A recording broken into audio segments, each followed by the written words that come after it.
The stagecoach lurched violently as gunshots split the desert air, and Victoria Vincent pressed herself against the worn leather seat, her fingers instinctively clutching the gold wedding band that had belonged to her grandmother for the past 40 years. It was 1883, and the Nevada Territory sun beat down mercilessly on the coach, rattling its way toward Tonopah, carrying 6 passengers who had been laughing and conversing just moments before the masked riders appeared on the horizon. Now, everyone sat frozen in terror, as horses thundered alongside them, and rough voices shouted commands that turned Victoria's blood to ice. The driver pulled hard on the reins, bringing the stagecoach to a shuddering halt that sent dust billowing in thick clouds around the windows. Victoria's heart hammered so hard she thought it might burst through her ribcage as she looked at the other passengers. A mining company representative clutching his leather satchel, an elderly couple holding hands tightly, a young woman who looked barely 20 cradling a carpetbag, and a heavy-set man in a bowler hat whose face had gone pale as milk. "Everyone out. Nice and slow, or we start shooting." The voice came from outside, harsh and commanding. Victoria's hands trembled as she gathered her skirts and stepped down from the coach onto the hard, packed earth of the trail. The sun blazed overhead in a sky so blue it hurt to look at, and the heat rose from the ground in shimmering waves. 5 men on horseback surrounded them, faces covered with bandanas, guns drawn and pointing directly at the terrified passengers. Their horses shifted and stamped, as restless and dangerous as their riders. "Jewelry, watches, money, everything valuable goes in the bag," one of the robbers ordered, his eyes cold and calculating above the red bandana covering his nose and mouth. He nodded to another man who dismounted and began moving down the line with a canvas sack. Victoria watched in mounting dread as the bag slowly filled with pocket watches, coin purses, and trinkets. The mining representative reluctantly handed over a thick wallet that made the robbers chuckle with satisfaction. The elderly woman wept quietly as she surrendered her pearl necklace. When the robber reached Victoria, his eyes immediately fixed on her hand. "The ring," he said flatly. "Please," Victoria whispered, her throat tight with emotion. "It was my grandmother's. She wore it for 40 years of marriage. It is the only thing I have left of her. Please do not take it. The ring. Now." The man's voice held no sympathy, only impatience. With shaking fingers, Victoria tried to twist the band off, but it caught on her knuckle. Panic flooded through her as she tugged harder, her vision blurring with tears. "It will not come off easily. Please, just give me a moment." The robber grabbed her wrist roughly, making her cry out. He yanked at the ring, twisting it painfully until it finally slid free, leaving her finger red and throbbing. Victoria felt something inside her chest crack as she watched him drop the precious gold band into the bag with all the other stolen items, as if it meant nothing at all. "Got everything worth taking," the man with the bag called out. "Let us ride." The robbers wheeled their horses around and thundered off toward the rocky hills to the east, leaving behind a cloud of dust and 6 shaken passengers standing beside the stagecoach. Victoria sank to her knees in the dirt, pressing her hand to her mouth to stifle the sob that threatened to escape. That ring had connected her to her grandmother, to the stories of enduring love and partnership that had shaped Victoria's understanding of what marriage could be. She had worn it on a chain around her neck after her grandmother passed 2 years ago, only moving it to her finger after her own engagement ended badly 6 months ago. A reminder that real love existed even if she had not yet found it herself. The driver, an older man named Pete with a weathered face and kind eyes, helped her to her feet. "I am real sorry, miss. Those were the Cassidy gang. They have been hitting stages all through this territory for months now. The law has not been able to catch them yet. Will I ever see it again? Victoria asked, though she already knew the answer. Pete's expression was apologetic. I would not count on it, miss. Those boys are professionals. They will melt down the gold and sell off the stones before nightfall, most likely. The journey to Tanapa continued in subdued silence.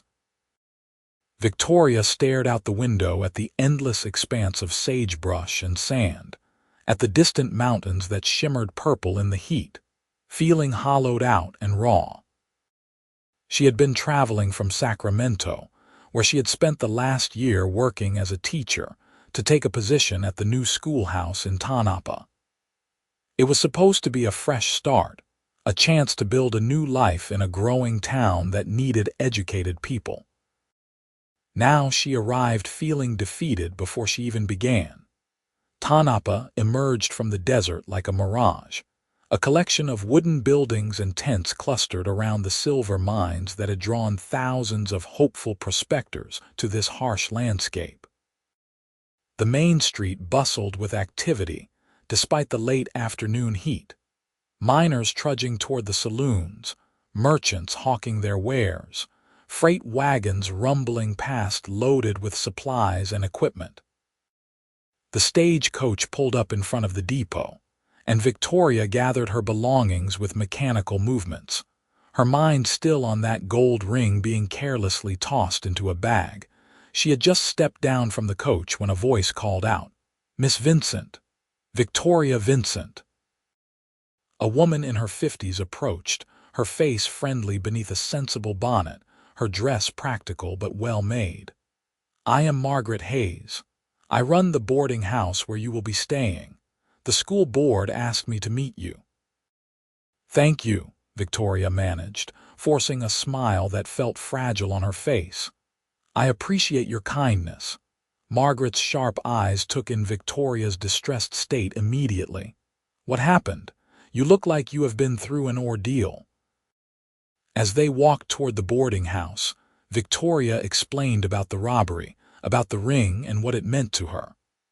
Margaret made sympathetic sounds and patted her arm consolingly, but like Pete the driver, she held out little hope of recovery. "The law in these parts is spread mighty thin," Margaret explained as they climbed the steps to a neat two-story building with a sign reading Hayes Boarding House. "We have got Sheriff Dawson, but he is just one man trying to keep order in a town full of miners and gamblers and all sorts. Those stage robbers hit fast and disappear into the hills. Without a real lead, tracking them down is near impossible." The boarding house interior was clean and welcoming, with polished wood floors and lace curtains that softened the harsh Nevada sunlight. Margaret showed Victoria to a small room on the second floor with a bed, a washstand, a wardrobe, and a window overlooking the main street. After Margaret left her to settle in, Victoria sat on the edge of the bed and finally allowed herself to cry, not just for the lost ring, but for everything it represented, for the feeling of being adrift and alone in an unforgiving world. That evening at supper, Margaret introduced Victoria to the other boarders. There was a sayer named Frederick who worked for the mining company, a widow named Sarah who took in sewing, a young couple named James and Lily who had come seeking their fortune in the silver mines, and a cowboy who had just arrived that afternoon looking for temporary lodging.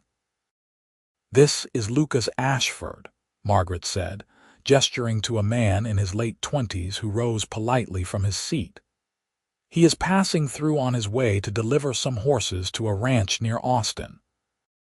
Lucas Ashford was tall and lean with sun-darkened skin and dark brown hair that curled slightly at his collar. His eyes were a striking gray-green, the color of sage after rain, and they held an intelligence and warmth that made Victoria's breath catch slightly. He wore the practical clothes of a working cowboy, denim trousers, a worn chambray shirt, dusty boots, and when he smiled at her, fine lines crinkled at the corners of his eyes. "Pleased to meet you, Miss Vincent," he said, his voice low and genuine. "Margaret mentioned you will be teaching at the new school. That is admirable work." "Thank you, Mr. Ashford." Victoria took her seat, acutely aware of his presence across the table. Over a meal of roast chicken, potatoes, and vegetables, the conversation flowed around the table. Frederick complained about ore quality. Sarah discussed an order for 3 new dresses.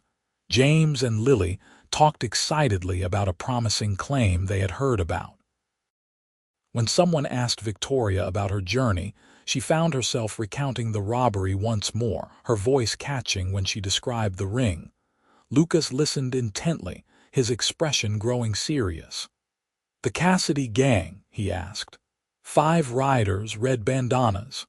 "Yes," Victoria confirmed.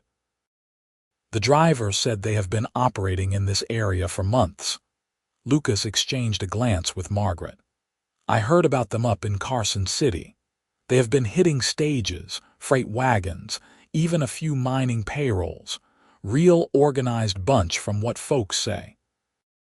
"The sheriff has been trying to track them," Margaret added, "but they seem to vanish like smoke every time." After supper, Victoria stepped out onto the boarding house porch to escape the stuffiness of the dining room. The desert air had cooled considerably with the setting sun, and the sky blazed with orange and pink and purple, colors so vivid they seemed painted on. She rubbed her bare ring finger absently, the skin still tender where the robber had twisted and pulled. "Beautiful sunset," Lucas said quietly, and Victoria turned to find him leaning against the porch railing a few feet away. "Though I imagine you are not much in the mood to appreciate it." "No," Victoria admitted. "I keep thinking about that ring, about my grandmother. It feels foolish to be so upset over a piece of jewelry when no one was hurt, but it meant so much to me." Lucas was quiet for a moment, studying the horizon. "It is not foolish. Things carry meaning beyond their material value. They connect us to people we love, to memories that shape us. Losing something like that is a real loss, and you have got every right to grieve it." His understanding brought a lump to Victoria's throat. "Thank you for saying that. Most people today have been kind, but they seem to think I should just accept it and move on." "Moving on and accepting are not always the same thing," Lucas said. He turned to look at her, and in the fading light his eyes were serious and thoughtful. "Sometimes things can be set right if someone is willing to try." "What do you mean?" Lucas was quiet for a long moment, seeming to consider his words carefully. "I have been tracking the Cassidy gang for 3 weeks now." Victoria stared at him in shock. "You have? Why?" "They robbed a freight wagon I was helping guard near Virginia City last month. Killed one of the guards, a good man named Tom who had a wife and 3 children. I tracked them for a while but lost their trail in the mountains." He rubbed the back of his neck, frustration evident in the gesture. "I was on my way to deliver those horses and then head back to continue looking." "But if they hit your stage today, that means they are operating in this area now." "Are you a lawman?" Victoria asked. "No, just someone who thinks what they are doing is wrong and wants to see it stopped." Lucas met her eyes directly. "I picked up their trail again about 15 miles east of here yesterday. Fresh tracks heading into the hills. I was planning to follow them in the morning, and now I've got even more reason to." "You cannot go after 5 armed men alone," Victoria said, alarmed. "That is incredibly dangerous." "I have handled myself in difficult situations before," Lucas said calmly. "I am not planning to confront them head-on. I just want to find their camp, see where they are keeping what they have stolen, and then bring the sheriff back with a posse. Legal and proper." Victoria's heart began to beat faster. "You think you could recover the things they took today? If I can find their camp soon enough before they have time to dispose of everything, then yes, there is a good chance." He paused, his expression growing more intent. I cannot promise anything, Miss Vincent, but I can promise I will do my best to find that ring and bring it back to you. Why would you do that? You do not even know me. Lucas smiled slightly, a warm expression that transformed his face. Maybe I believe some things are worth fighting for, even for strangers. And maybe I think anyone who values her grandmother's memory that much is someone worth helping.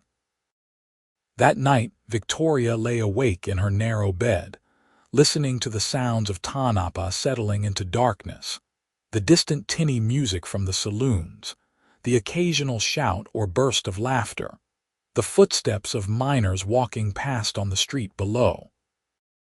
She thought about Lucas Ashford and his quiet determination, about the danger he was willingly walking into partly for her sake.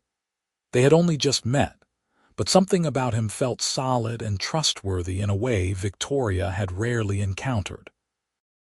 She must have finally dozed off because she woke to pale dawn light filtering through her curtains and the sound of movement downstairs.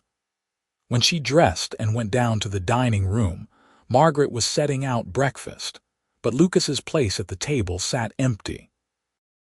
"He left before dawn," Margaret said when she saw Victoria looking. "Took his horse and enough supplies for a few days. He told me to tell you not to worry, that he knows what he is doing." Victoria's appetite vanished, replaced by a gnawing anxiety. She picked at her eggs and biscuits while the other boarders chatted around her, but her mind was out in the hills with a cowboy she barely knew who was risking his life to recover a stolen ring. The next 2 days passed with agonizing slowness. Victoria met with the school board, toured the new schoolhouse building that still smelled of fresh-cut lumber and paint, and reviewed the curriculum materials she would be teaching. She met some of the families whose children would be in her classroom, and their warmth and excitement helped distract her for brief periods. But always, her thoughts circled back to Lucas Ashford and whether he was safe.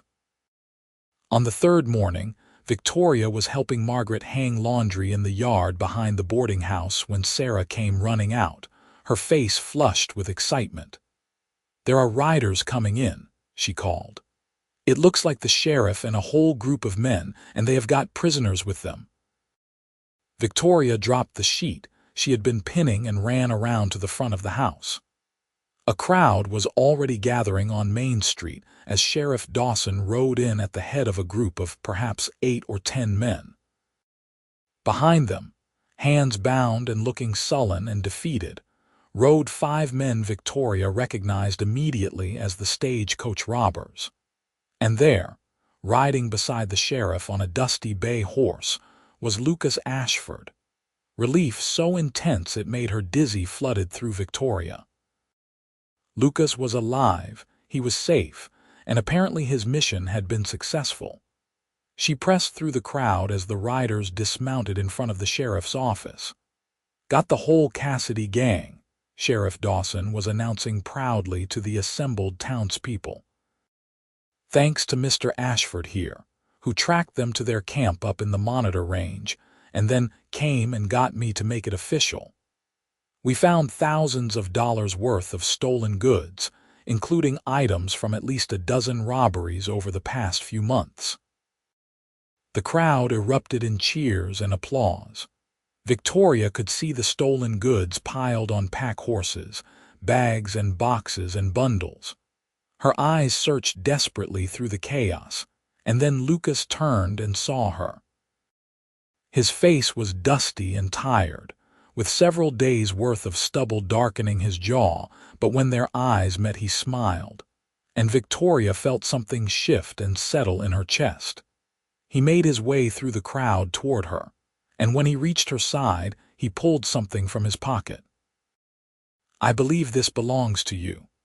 Victoria looked down and saw her grandmother's ring resting in his palm, the gold glowing warm in the morning sunlight. A sob of joy escaped her throat as she reached for it with trembling fingers. "How did you find it?" she whispered.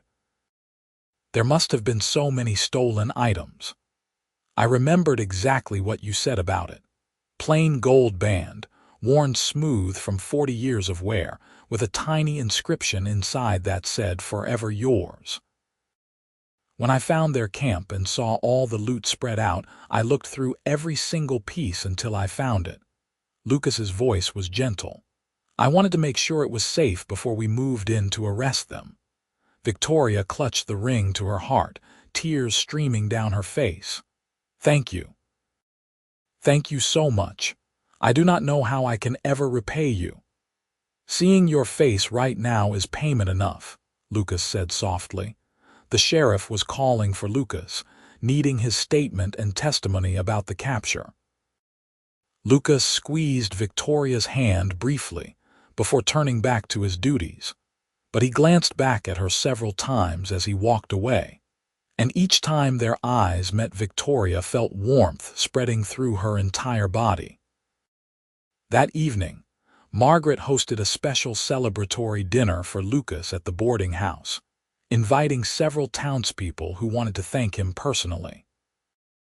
Victoria sat across from him at the crowded table and found herself unable to stop looking at him, at the way his eyes crinkled when he laughed, at the modest way he deflected praise and credit, at the gentle strength evident in every gesture and word. After the meal, Lucas found her again on the porch where they had first talked about the ring. The night was cool and clear, stars scattered across the sky in impossible profusion.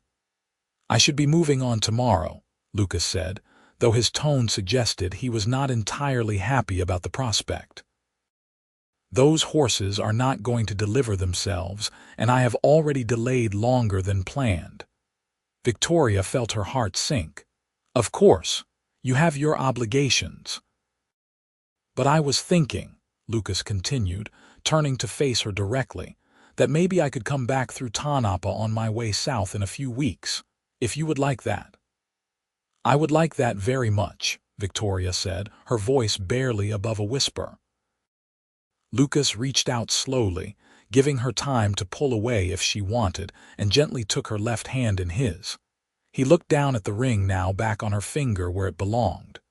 "Tell me about your grandmother, about the love this ring represents." So Victoria told him. She told him about her grandmother Rose and her grandfather William, who had met at a church social in Ohio in 1836 and married 3 months later. She told him about how they had homesteaded together in Missouri, raising 6 children through hard times and good times, through drought and flood and personal tragedies, but always standing together. She told him about how her grandfather would still bring her grandmother wildflowers even after 40 years of marriage, and how her grandmother's face would light up like a girl's every time. "That is what love should be," Victoria said softly. "A partnership, a friendship, a choosing each other every single day. My own engagement ended because I realized we did not have that foundation. He wanted a wife who would be decorative and obedient, not a partner. I would rather be alone than settle for less than what my grandparents had." Lucas listened intently, still holding her hand. "Your grandmother sounds like she was a remarkable woman, and she clearly raised a remarkable granddaughter. You learned all that in 3 days?" Victoria asked with a slight smile. "I learned it in 3 minutes of watching how you held yourself together during that robbery, how you pleaded for something that mattered to you with dignity, how you carried your loss with grace." His thumb brushed gently across her knuckles. "I learned more seeing how much it meant to you to have this ring back, not for its value but for its connection to love and memory. That tells me everything I need to know about who you are." Victoria's breath caught. "Lucas, we barely know each other." "That is true," he agreed. "Which is why I want to come back and spend more time getting to know you properly if you will let me. I am not a wealthy man, Victoria. I work hard. I live simply. I do not have much to offer except honesty and effort. But I know what I felt the moment I saw you step down from that stagecoach, looking heartbroken and brave at the same time. And I know what I felt every minute I spent searching for this ring, wanting more than anything to see you smile again." "I felt it too," Victoria admitted, her voice trembling slightly. "When you walked out that door before dawn, I was terrified something might happen to you. A man I had just met, but somehow already so important." Lucas lifted her hand and pressed a gentle kiss to her knuckles, just above the ring. The gesture was sweet and respectful and sent warmth flooding through Victoria's entire body. "Then let me come back. Let me court you properly. Let us see if what we are both feeling has the foundation to grow into something lasting." "Yes," Victoria whispered. "Yes, please come back." The next morning, Victoria stood with Margaret and several other townspeople to see Lucas off. He had loaded his saddlebags and checked his horse's tack with the efficient movements of someone who had done it 1,000 times. When he swung into the saddle, he looked down at Victoria with an expression so tender it made her eyes sting with tears. "3 weeks," he said. "I will be back in 3 weeks. I will be here," Victoria promised. She watched him ride out of Tanapa heading east, his figure growing smaller and smaller until finally disappearing into the shimmering desert heat. Her hand went to the ring on her finger, and she sent up a silent prayer of thanks to her grandmother for somehow bringing Lucas Ashford into her life. The next 3 weeks were the longest and shortest of Victoria's life. She threw herself into preparing for the school opening, spending long hours organizing the classroom, meeting with parents, and developing lesson plans. The schoolhouse was a simple one-room building, but it had large windows that let in beautiful light, and Victoria arranged the desks and decorated the walls with maps and alphabet charts until it felt warm and welcoming. She also began to truly settle into Tanapa, getting to know the rhythms of the mining town and its inhabitants. Margaret became not just her landlady but a dear friend, and the other boarders welcomed her into their circle. She befriended Sarah the seamstress and several of the miners' wives, joining them for afternoon tea and conversation. The town itself was rough around the edges, dusty and loud and sometimes violent, but Victoria found a genuine community among the people working to build something lasting in this harsh landscape. And every day she thought about Lucas Ashford. She would catch herself touching the ring and remembering the feel of his hand holding hers, the warmth in his eyes, the quiet confidence in his voice when he promised to return. In the evenings, she would sit on the boarding house porch watching the sunset, wondering where he was and if he was thinking of her too. On the 18th day, a letter arrived at the boarding house addressed to Miss Victoria Vincent in a strong, neat hand. Victoria took it to her room and opened it with trembling fingers. "Dear Victoria," the letter began. "I hope this letter finds you well and that your preparations for the school are going smoothly. I wanted to write to let you know that the horse delivery went well, though I ran into some complications with one of the mares coming up lame. We had to rest her for a few extra days before completing the journey, which has put me behind schedule. I am writing from Austin now and will begin the ride back to Tanapa tomorrow morning. If all goes well, I should arrive in approximately 5 days, which I know is later than I originally promised. I hope you will forgive the delay.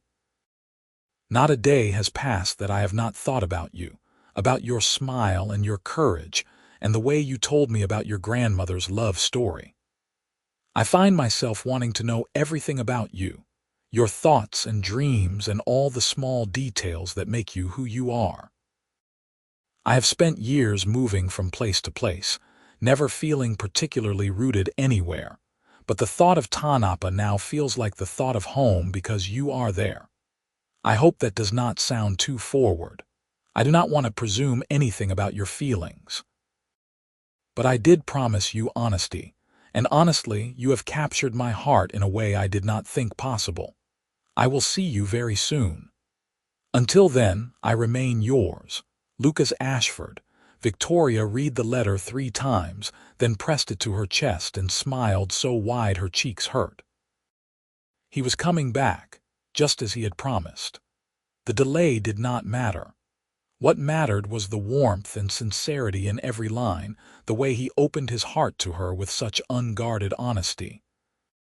She immediately sat down at the small desk in her room and penned a reply, pouring out her own thoughts and feelings, telling him about the school and the town, and how much she had missed him, how his letter had made her happier than she could express. She posted it the next morning, even though she knew he would likely arrive before it could reach him, because she wanted him to have her words in writing just as she now had his. 5 days later, Victoria was in the schoolhouse organizing books on the shelves when Margaret burst through the door, slightly out of breath and beaming. "He is back," she said simply.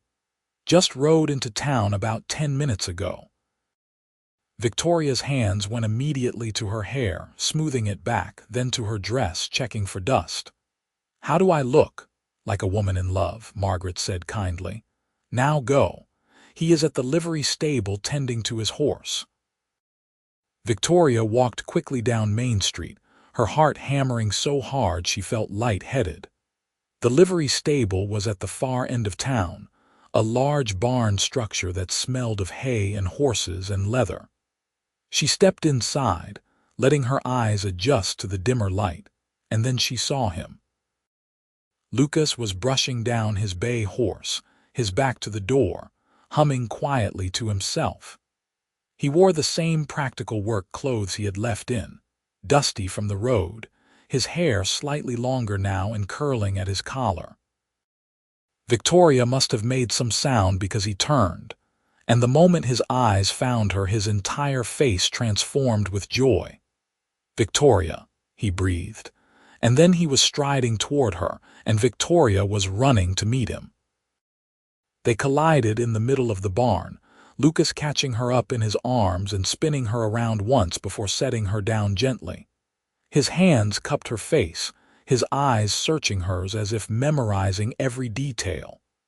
"I missed you," he said, his voice rough with emotion. "I missed you so much." "I missed you too," Victoria whispered, her hands clutching the front of his shirt. "I got your letter. Lucas, your words meant everything to me." "I meant every one of them," he said, and then he was kissing her. It was a gentle kiss at first, tentative and sweet, but it deepened quickly as weeks of longing poured into it.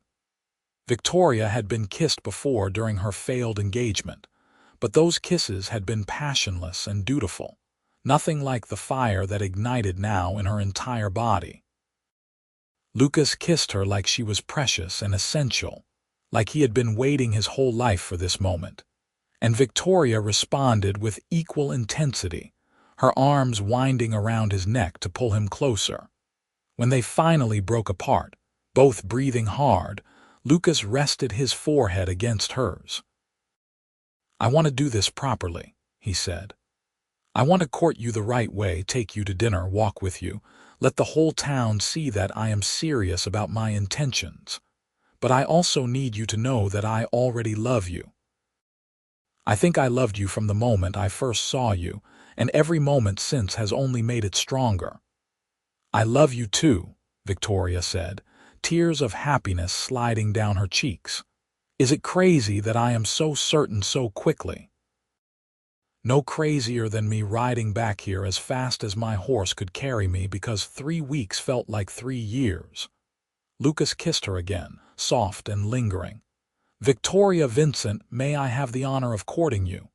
"Yes," she laughed. "Yes, absolutely yes." They walked back to the boarding house hand in hand, talking constantly, trying to fill in all the details of the time they had been apart.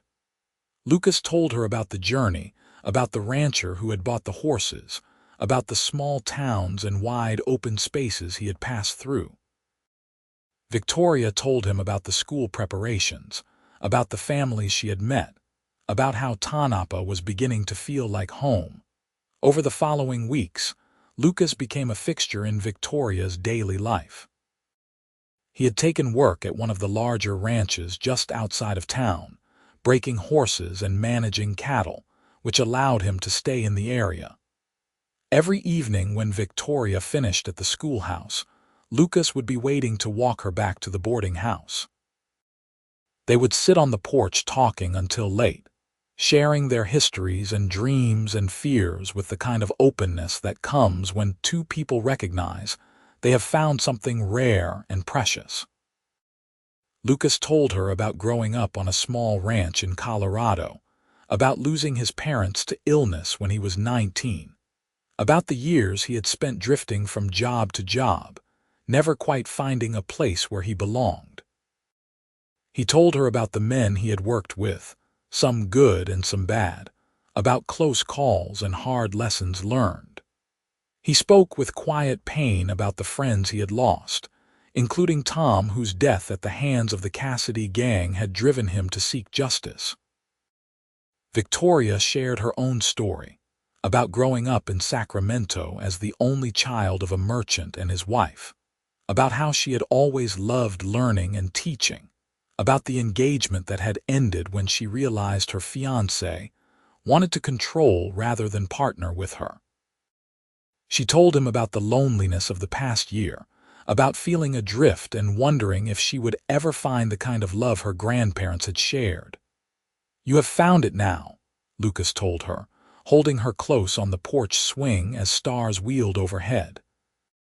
"I promise you, Victoria, I will spend every day showing you what real love looks like. Partnership, respect, choosing you over and over again, just like your grandparents." The school opened in September, and Victoria threw herself into teaching with passion and dedication. She had 18 students ranging from age 6 to 14, children of miners and merchants and ranch hands, all eager to learn.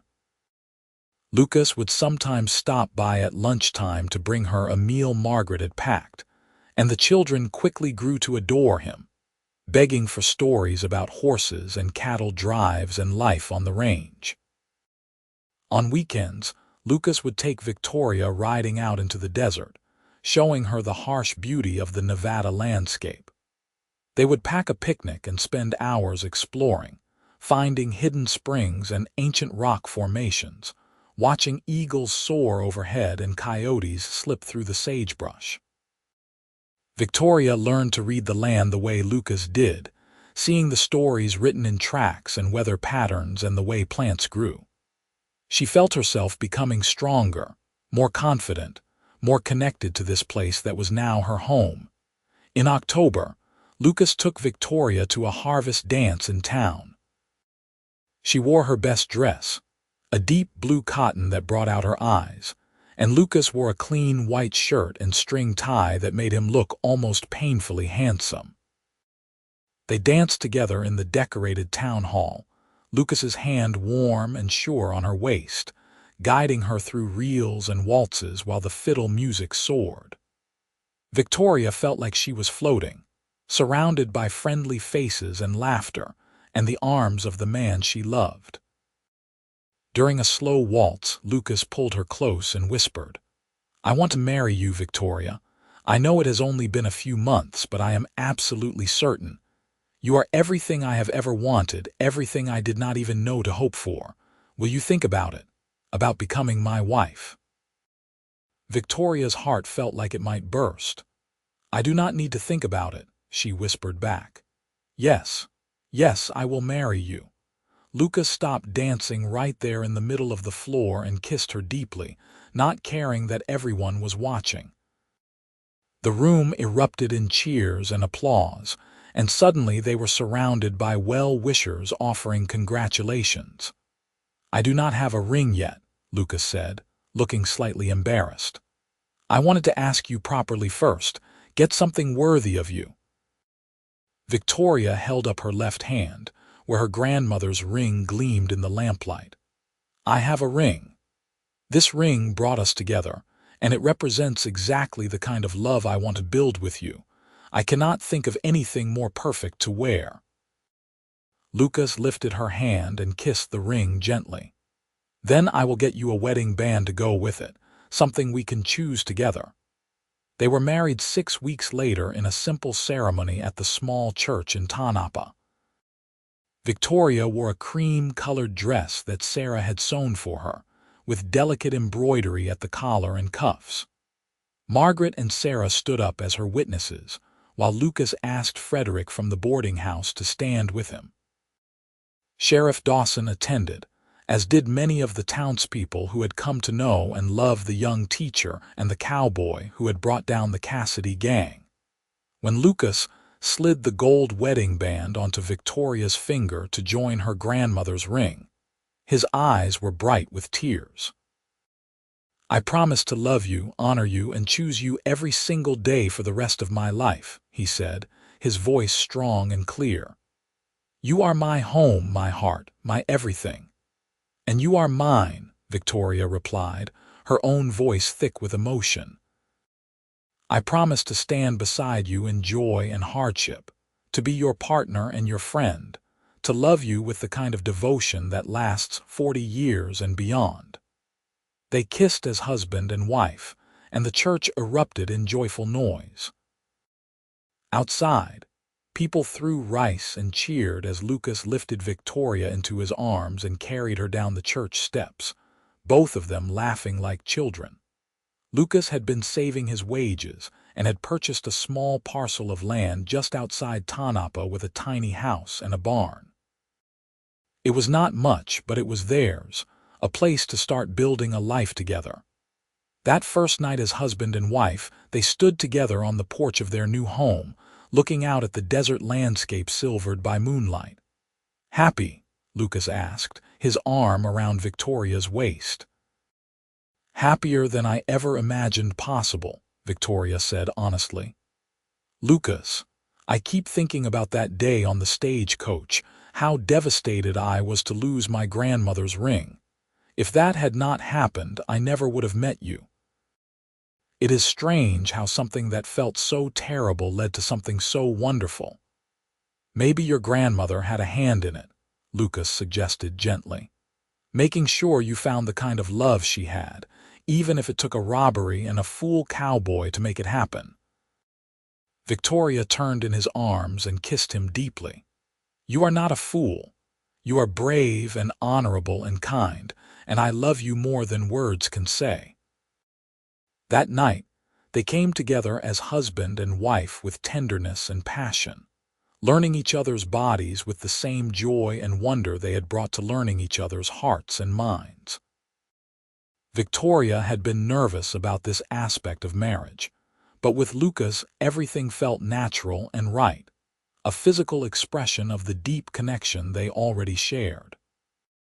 They made love slowly and sweetly, murmuring words of devotion and pleasure, and afterwards they lay tangled together in the moonlight streaming through the window, both feeling that life could not possibly be more perfect. Victoria continued teaching at the schoolhouse, a 15-minute ride from their home. Lucas worked at the ranch during the day and spent evenings building additions to their house and working their own small plot of land. They adopted 2 horses, a milk cow, some chickens, and a dog named Scout who followed Lucas everywhere. Life settled into a rhythm that was busy and challenging but deeply satisfying, each day bringing small joys and the comfort of partnership. Their first Christmas as husband and wife came with unseasonable snow that blanketed Tanapa in pristine white. Lucas cut a small juniper tree and brought it inside, and Victoria decorated it with paper chains her students had made.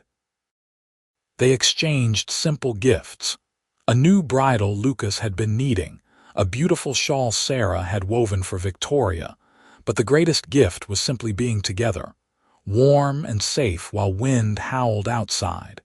In the spring, Victoria began feeling unwell in the mornings.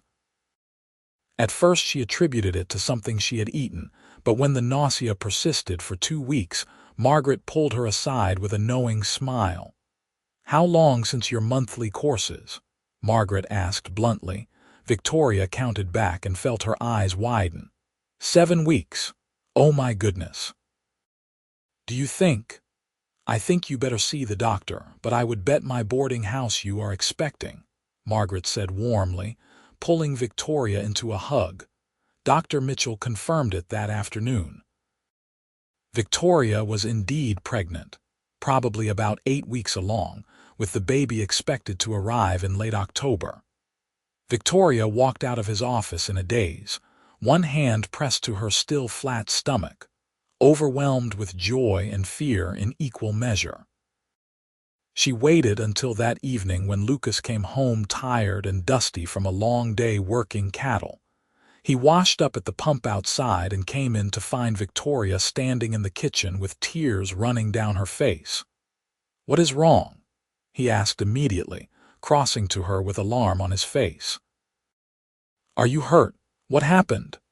"I am pregnant," Victoria said, and watched his expression transform from worry to shock to absolute elation in the space of heartbeats. "Pregnant," he breathed. "We are going to have a baby," Victoria nodded, laughing and crying at the same time. "In October." "Are you happy?" Instead of answering with words, Lucas swept her up into his arms and spun her around, whooping with joy.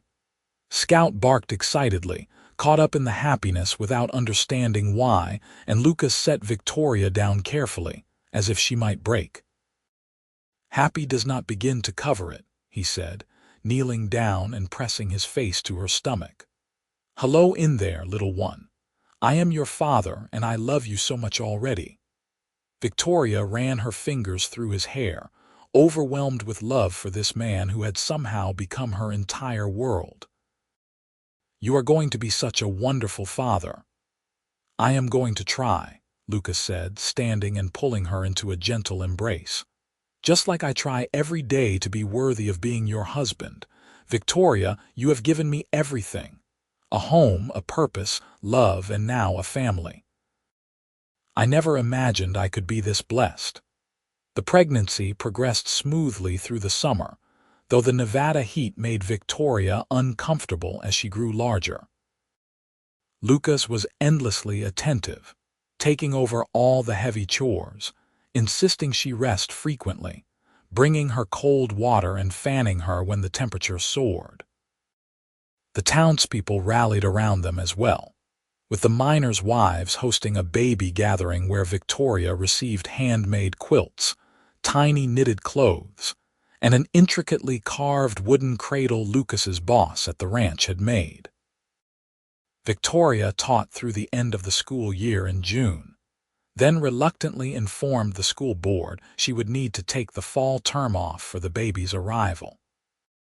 They assured her the position would be waiting whenever she was ready to return, a testament to how valued she had become in the community. In August, Lucas surprised her by leading her out to the barn one evening where he had been working mysteriously for weeks.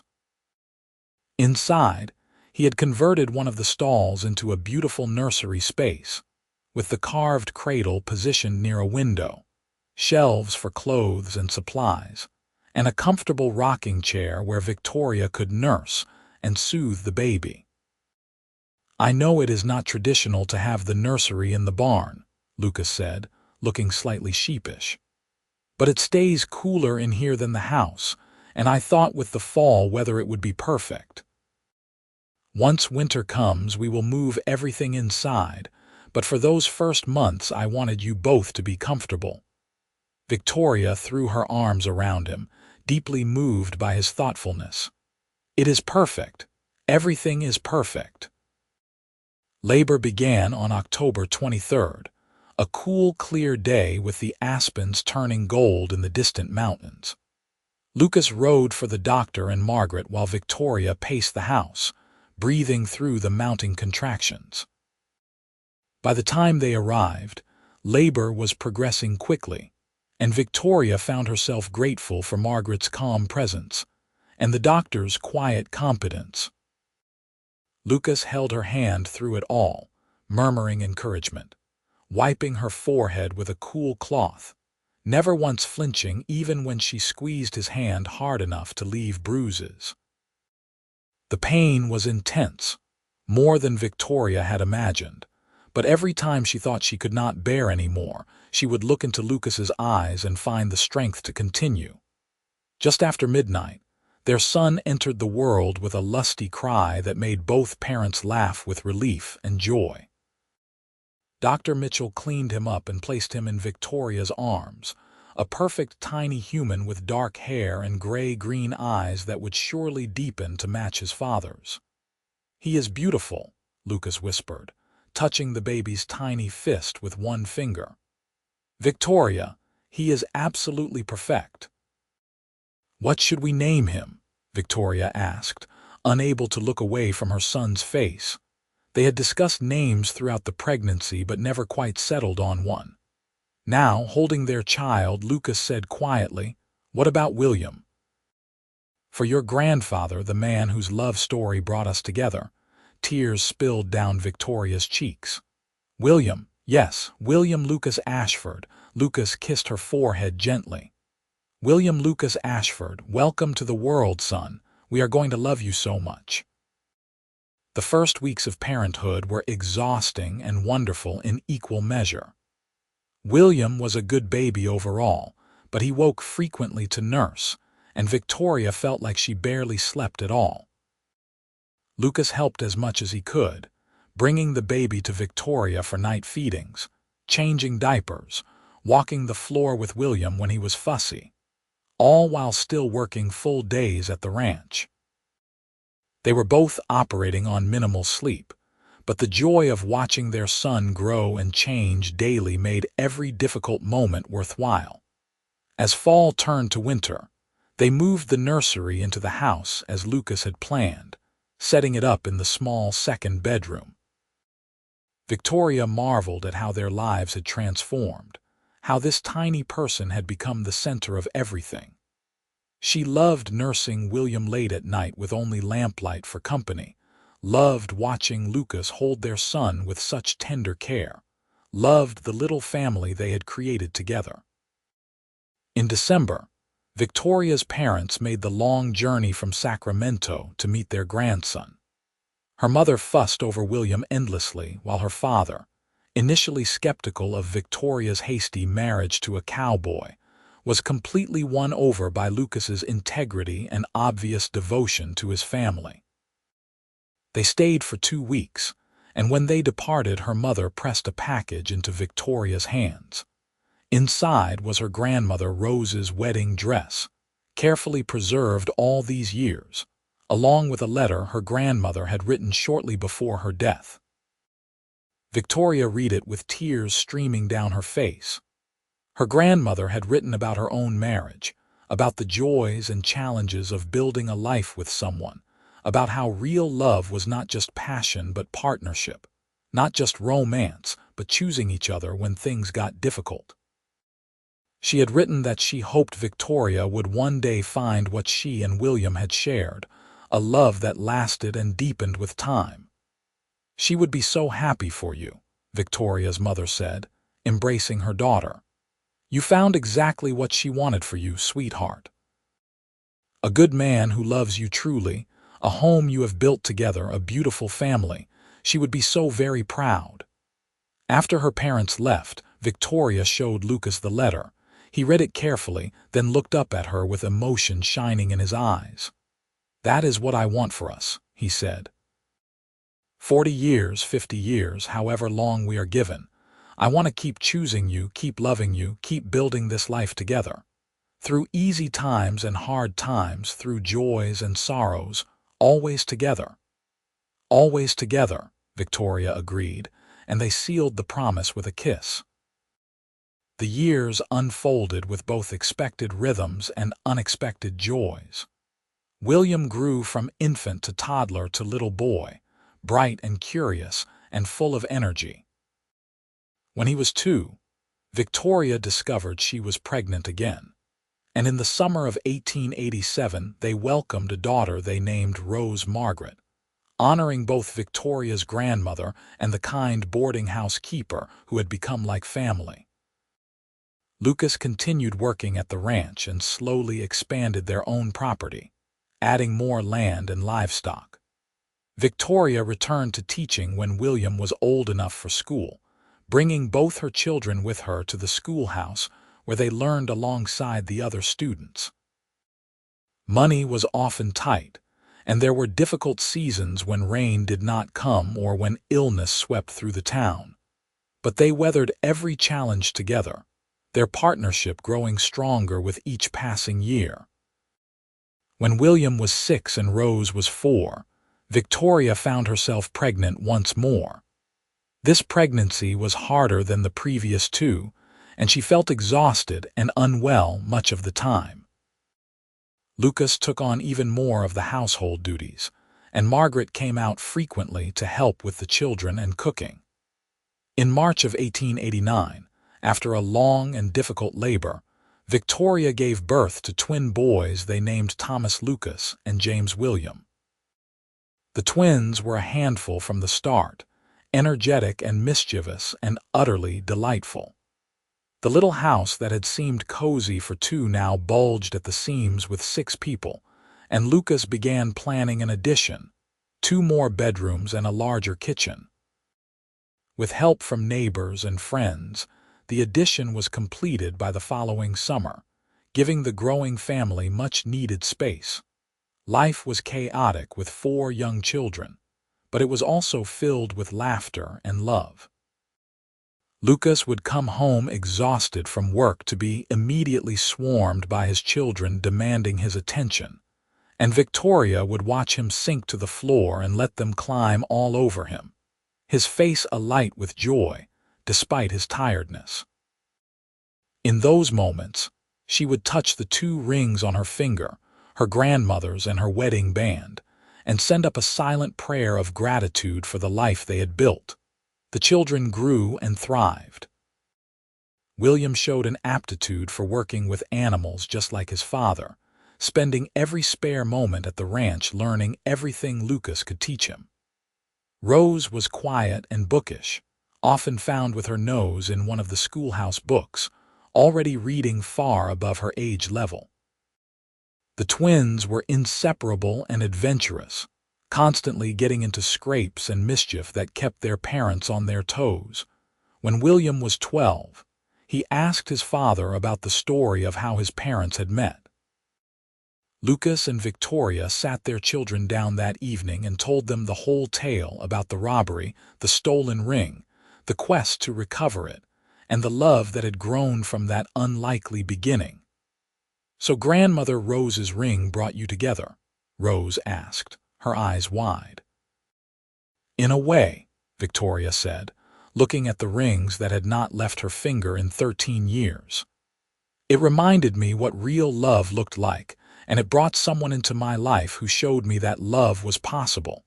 But the ring was just the beginning. Everything that came after, all the years of partnership and choice and commitment, that is what real love is built on." "That is right," Lucas added, pulling Victoria close. "The ring might have started our story, but we wrote all the rest of it together, one day at a time." In 1895, when William was 16, he fell in love with a rancher's daughter named Anna.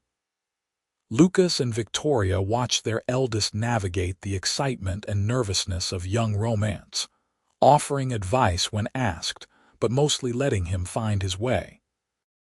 When William asked Anna to marry him a year later, both parents gave their blessing, though Victoria cried at the realization her baby was grown. The wedding was held in the same church where Lucas and Victoria had married, and Victoria saw echoes of her own joy reflected in her son's face. At the reception, Lucas led Victoria onto the dance floor, and they waltzed together just as they had at that first harvest dance so many years ago. "We have built something good," Lucas said quietly, holding her close. "A family, a legacy, a love that is going to continue through our children and their children." "We did it together," Victoria reminded him. "Just like my grandparents, 40 years they had. How many do you think we will get?" "Not enough," Lucas said, kissing her forehead. "A lifetime will not be enough time with you, Victoria Ashford. But I will treasure every single day we are given."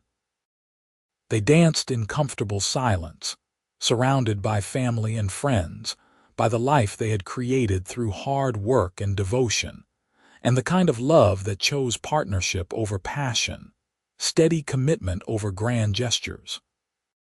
Victoria thought about that terrified young woman on the stagecoach, clutching her grandmother's ring and feeling like she had lost something irreplaceable. She could never have imagined that the loss would lead to such incredible gain, that a cowboy's quest to recover a stolen ring would give her everything she had ever dreamed of and more. Rose married at 19, choosing a schoolteacher from a nearby town, and Victoria watched her daughter step into her own future with confidence and joy. The twins remained at home longer, working the ranch with Lucas and William, until eventually Thomas decided to try his hand at mining, and James followed his heart west to California. Each child's leave-taking was bittersweet, but Victoria and Lucas took pride in having raised children who were strong and independent and kind, who went into the world carrying the values and love they had learned at home. The years continued their steady march. Lucas's dark hair went gray, then white, and lines deepened around his eyes and mouth. But to Victoria, he was still the handsome cowboy who had tracked down robbers to recover her grandmother's ring. Her own hair silvered, and her body showed the marks of bearing and raising 4 children. But when Lucas looked at her, his eyes still held the same warmth and desire they always had. They became grandparents, then great-grandparents, their little house always full of visiting family and the chaos of children. On their 30th wedding anniversary, their children and grandchildren threw them a celebration in Tonopah, now a much larger and more established town than the rough mining camp Victoria had arrived in so long ago. At the party, Lucas gave a toast. 30 years ago, he said, his voice still strong despite his age, I met a woman who had just lost something precious. I tracked down thieves and recovered what had been stolen, but what I did not know then was that she was about to give me something far more valuable. Victoria gave me love, home, family, purpose, a reason to stop drifting and put down roots. She gave me everything good in my life. You gave me all those things too, Victoria said, rising to stand beside her husband. You showed me what my grandmother's love story looked like in real life. Partnership, respect, choosing each other every day. 40 years she had with my grandfather. I hope we get at least that long. We have got 10 more years to match them, Lucas said, pulling her close, and I intend to make every one of them count. They were given those 10 years and more.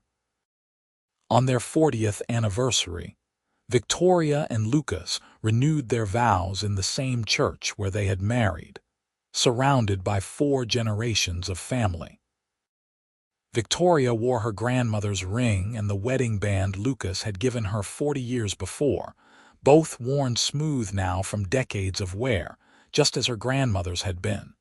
40 years, Lucas whispered as they stood before the minister. We matched them, Victoria. We built a love that lasted. We did, Victoria agreed, her eyes bright with tears. And it is not over yet.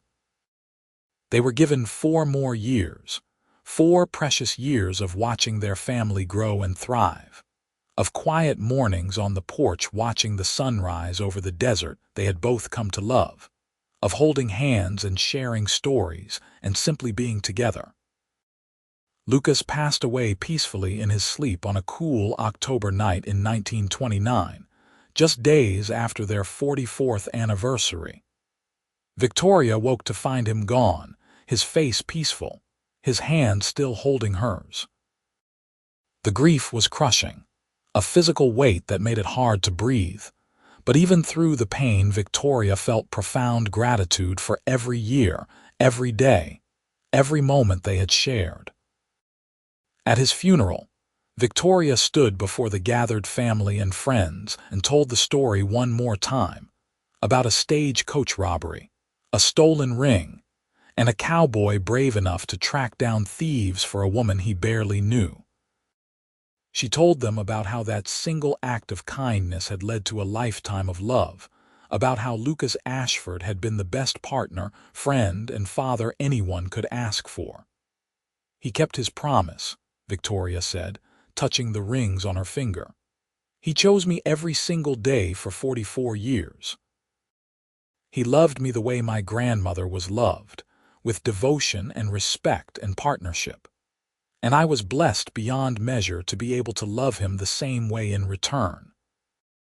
Victoria lived another 8 years, long enough to meet her first great-great-grandchild, long enough to see the ranch they had built passed down to William's sons, long enough to know that the legacy of love she and Lucas had created would continue through the generations. She spent her final years surrounded by family, telling stories of the Wild West and the cowboy who had stolen her heart by returning what had been stolen from her hand. She passed away quietly in her sleep in early spring of 1937, and when her children prepared her for burial, they found a letter she had written to be opened after her death. In it, she had requested that she be buried wearing both rings, her grandmother's and her wedding band, symbols of the love that had shaped her life and guided her path. She wrote about how that gold band had been taken from her by thieves and returned by a hero, how it had connected her to a heritage of enduring love, and then become part of her own love story. "Someday," Victoria had written, "perhaps another young woman will need reminding that real love exists, that partnerships built on respect and choosing each other daily can last 40 years and beyond. Perhaps these rings will find their way to her, carrying the story of 3 generations of love that lasted. Rose and William, who taught me what to hope for. Lucas and Victoria, who lived it. And all the children and grandchildren and great-grandchildren who carry that legacy forward. Love is the greatest adventure, the most worthwhile quest, the treasure worth more than gold. May everyone be blessed enough to find it as I did, through loss and recovery, through choice and commitment, through a lifetime of choosing each other every single day." Victoria was laid to rest beside Lucas in the cemetery overlooking Tonopah, the desert stretching endlessly in all directions beneath the brilliant Nevada sky. On her headstone, her children inscribed the words, "Beloved wife, mother, grandmother. She taught us that love is both a gift and a choice, and she chose it every day." The rings remained on her finger, buried with her as she had requested, but the love story they represented lived on in every descendant who heard the tale, in every couple who chose partnership over passion, commitment over convenience, in every person who learned that real love, the kind that lasts, is built not in moments but in years of daily choices to honor, respect, and cherish each other. The story of a stagecoach robbery, a stolen ring, a brave cowboy, and a love that lasted through 44 years and beyond became family legend, passed down through generations as proof that true love exists and is always, always worth fighting for.